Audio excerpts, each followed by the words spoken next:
sa likod. Oo nga eh.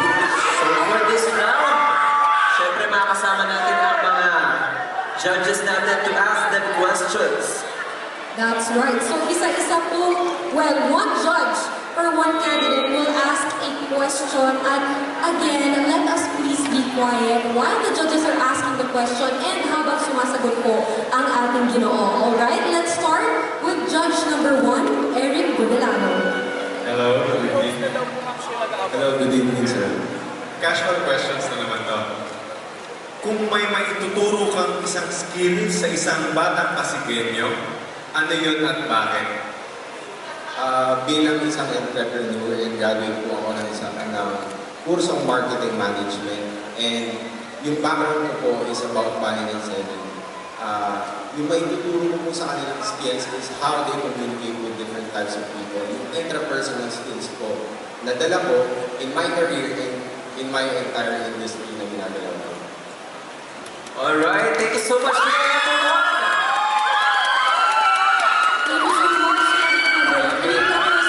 Actually, may binibenta akong bag ngayon. Tatanong ko sa kanya kung paano. It's your turn. Very confident din siya. Yes. And wag na natin patagalin. Of course, we have the very beautiful Miss Shah to begin to answer you her question, or to ask you her question. Hi, number 2, good evening. Good evening po. Anong gusto mo, English o Tagalog? Ay, naiintindihan po kayo. Tagalog po para maintindihan po natin mga bata. Okay, sige. Madali lang man to. Kung may 1,000,000 piso ka ngayon, ano ang una mong gagawin? Maraming salamat po. Kung ako po ay mayroong 1,000,000 ngayon, ang una ko pong gagawin ay idudugin ito sa kanlungan sa Pasig. Dahil isa po ito sa aking mga binisita noong sa event namin. At nakita ko ang mga kalagayan ng mga bata doon, at ito po ay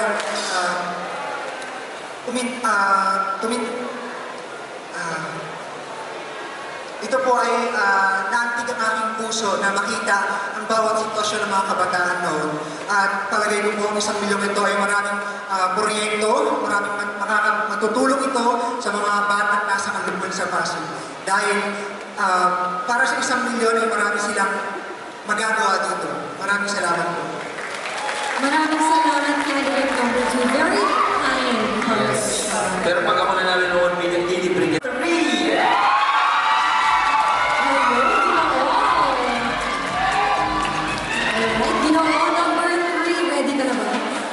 Okay, ready ka na.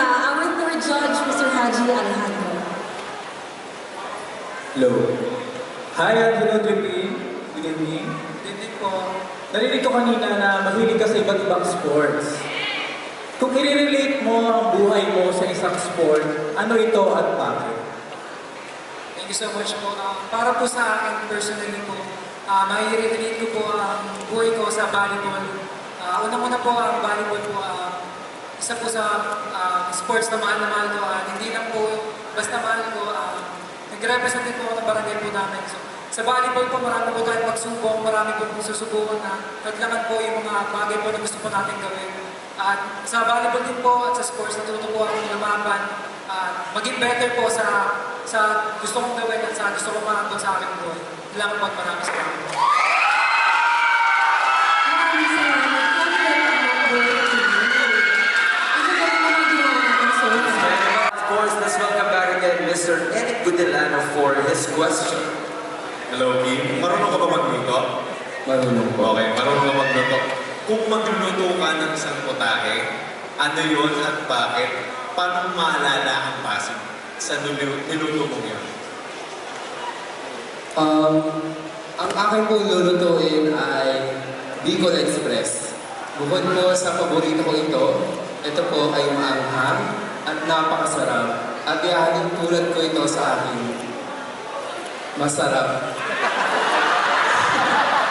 Hindi masarap. Maaalala po ito ng napakarami dahil sa sobrang aking po ng Bicol Express.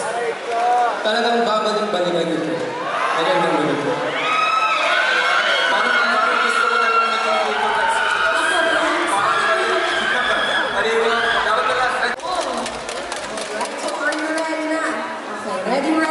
Miss Sean Dominguez, it's your turn. Good evening, number 5. evening po. Ano gusto mo, English or Tagalog? English na lang po. English, wow! Okay. What makes you a man? What makes you a man? Good evening. If I were to answer the question, what makes me a man? It would be my humility. Being humble is being a foundation of a Ginoong Pasigueño. When you are humble, even if you are great, or even if you're not great, we can always stick to our roots in Pasig City.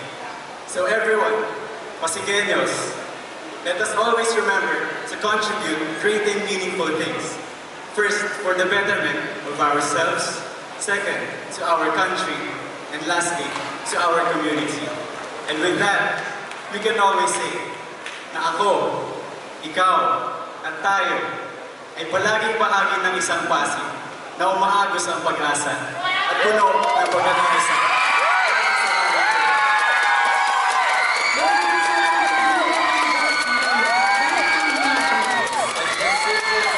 How about Ginoo number 6? Yes. Buhay na buhay pa ang kanyang supporters. And now let's go, Mr. Haji Alejandro once again. Hi Justin, good evening. Good evening po. Ang narinig ko kanina sa advocacy mo ay gusto mong i-promote ang art sa Philippines. So, sa tingin mo, bakit hindi masyadong na-appreciate ang art sa Pilipinas? O bakit hindi ito tinuturing na isang totoong trabaho? Salamat po. Sa buong artista, at sa panahon ngayon, iniisip ng mga tao na walang pera sa pag-artista, na walang pera sa arts, na hindi siya dapat binibigyan ng pera. Pero sa panahon ngayon, dapat bigyan natin siya ng halaga kasi art is everywhere. Art is everything you see in this world. And this makes the world round. And that way, if we could give a highlight in art, especially to the youth, on giving them a platform where they can practice and mold themselves, we could have a child that is world-renowned designer something that could be an artist, a world artist. So by that, we should acknowledge it and give importance to art because art is everything. Thank you. Yes, it's true. Dahil sa art, kaya nandito tayo lahat ngayon. We have the celebration and this. Pakinggan natin. Ano bang laman ng puso niya? Ginoos? Ayan. Sinakatang laman ng puso niya, no? Alright, Ginoo, you will now receive your question from Mr. Eric Guadalano. Hello? Kunwari, busy ka at pagod na pagod ka sa mga ginagawa mo sa araw-araw. And pag uwi mo, ano ang una mong gagawin? Kumain, maligo, o matulog? Bakit? Ang una kong gagawin kapag uwi ko po ay kakain muna kasi pagod po ako and wala pong energy. Kaya po kailangan kong kumain muna bago gawin ko ibang bagay. At pangalawa po, maligo kasi galing na po sa labas.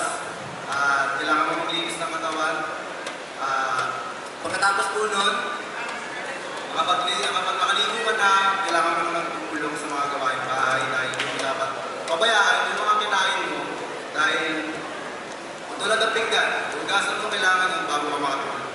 Para naman makatulong ka sa pamilya mo kahit busy ka. Kaya sa Ginoong Pasigueño, sa lahat ng kabataan, alam ko busy kayo, lahat tayo may ginagawa. Kailangan natin tumulong pa rin sa pamilya natin. Pag uwi natin ng bahay, kahit magugas ng plato, malaking tulong na sa pamilya natin. Salamat.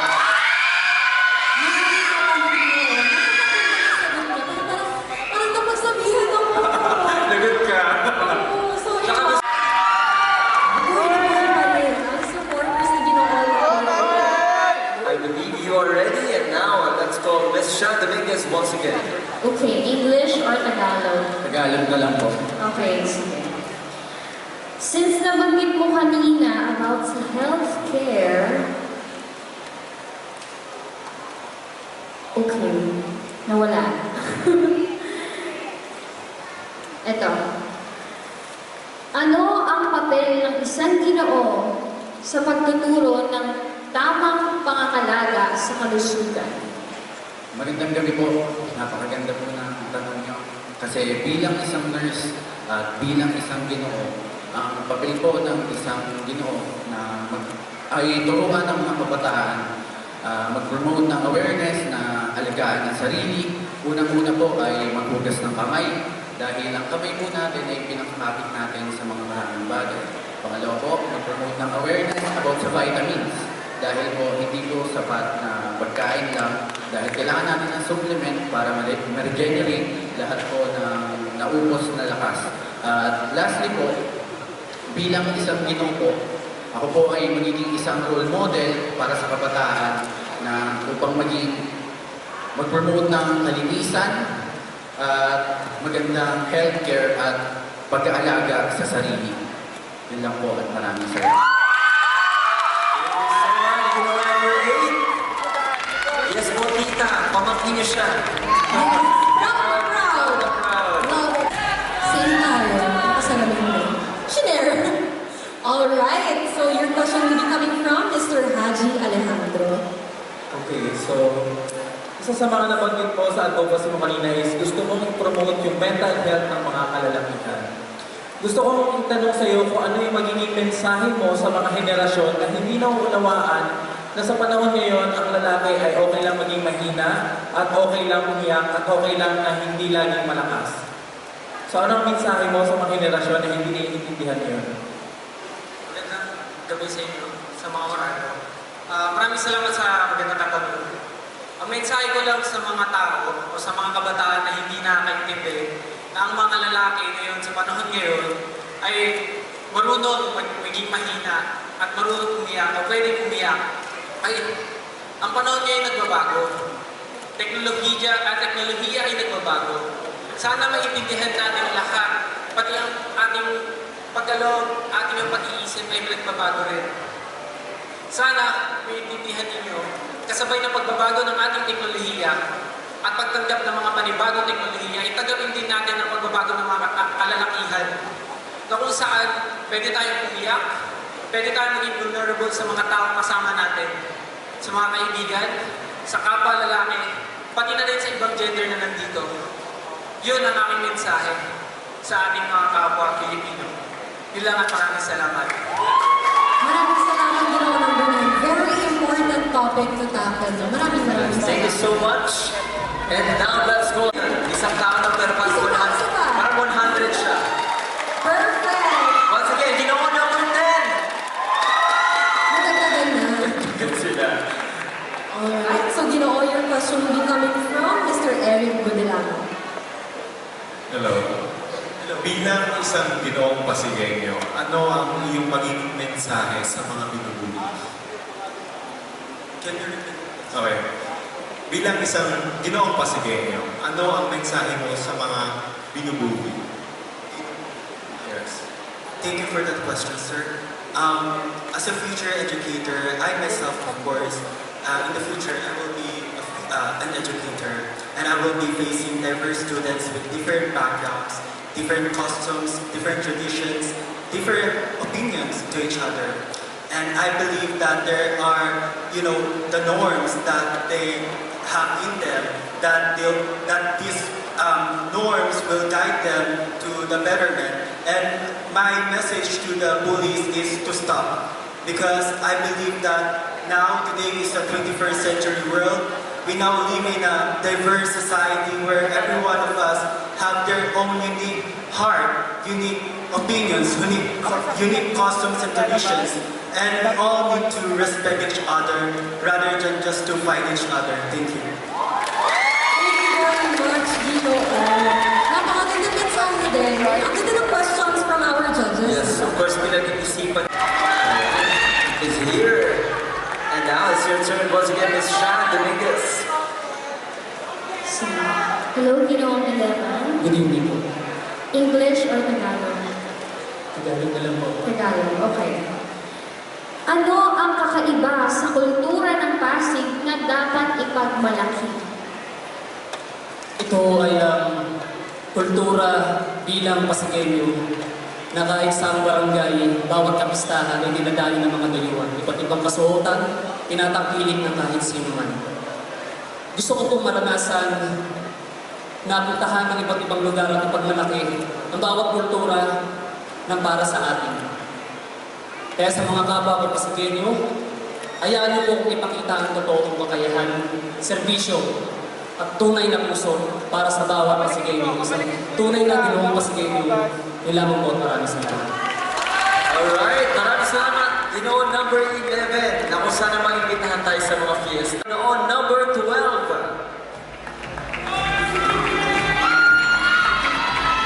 Hello, Ginoon. Our question will be coming from Mr. Haji Alejandro.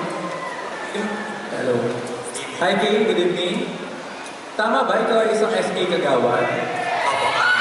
Okay. Sabi mo ang tawag sa iyo sa inyong lugar ay Kuya Kim. Bilang isang SK Kagawad, ano ang maibibigay mong isang trivia about sa inyong barangay? Maraming salamat po sa inyong katanungan. Ang isang trivia po na aking pagmamalaki ay mula po sa aking barangay. Alam niyo po ba na kapag Enero 20 ay sineselebrate po ang San Sebastian Fiesta po para sa aming barangay. Isang mahalagang bagay na aming pinagmamalaki dahil sumisimbolo po ito ng aming komunidad, ng aming barangay. At bagay na aming pinagmamalaki dahil iba po ito sa ibang komunidad, sa ibang community or barangay ng aming barangay. At gayon din po ang bagay na aming pwede pang ipagmalaki at ibahagi sa aming kapwa kung ano po ang meron ang barangay pinagbuhatan. Maraming salamat po. Maraming salamat. Ay, nakikita mo ang mga supporters Sobrang niya. proud ako sa kanya, sa kanyang barangay. Maraming salamat, Ginoon number 12. Alright, huwag na natin matagalin pa. Ginoon number 13, and I believe Mr. Eric Gudelana is ready for his question as well. What was your biggest struggle when you joined Ginoong Pasigueño? I've been experiencing hair loss for the 12 months of my life. And it's because of my genetics. And it put me in depression, anxiety, stress, and every night I question myself if people would still love me, with or without my hair, if there's still cure about this disease. And I have faced a lot of self-doubts and judgment from other people. And with that disease, I doubted myself if I was be able to represent myself there tonight. But one thing I've learned is to see an opportunity and hope to every disaster that we face in our lives.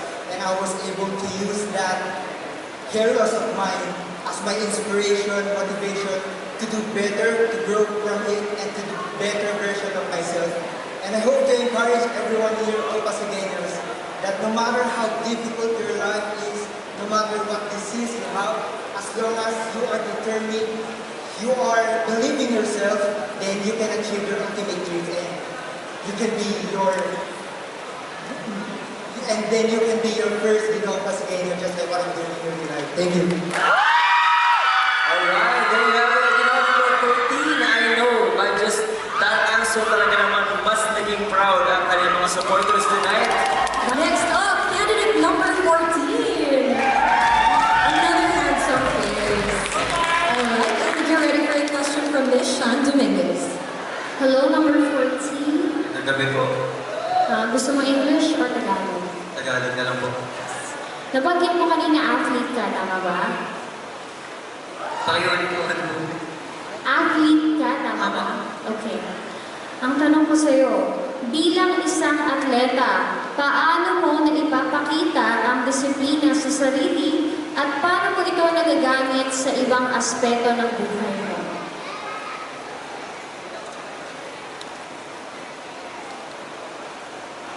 Bilang isang atleta, alam ko ang kahalagahan ng disiplina at edukasyon. Hindi lang sa laro ng basketball o sa ibang laro ng sports, kundi pati sa tunay na hamon ng buhay. Dahil naniniwala ako na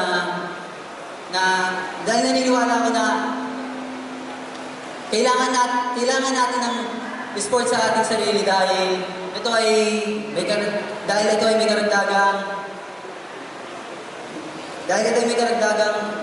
health and pagkakaisa ng bawat isa ng mga lalaro. At nais kong maging isang magandang ehemplo, hindi babala sa bawat isa. Yun lamang po. Salamat. Maraming salamat. Yes, and I just like the fact tonight. Hello, Ginoo, napapressure ka ba dahil huli ka? No. Sanay naman po. Sanay ka bang hinuhuli ka? Okay lang yan. Anyway, I believe Mr. Of course, the handsome Mr. Haji Alejandro. And hello, good to see. Hello, good evening. Parehas tayo ng advokasya. Ito yung fighting against the stigma, against gender norms, toxic masculinity, and stereotyping. Pag nanalo ka bang Ginoong Pasigueño, ano ang unang hakbang ang gagawin mo upang mapalakas yung paglaban mo sa stigma na to? Well, to answer the question, I am very glad to have this opportunity, this kind of platform that I can use to promote my advocacy. When I will win the crown of very first Ginoong Pasigueño, I will not take it as a crown but as a responsibility. I will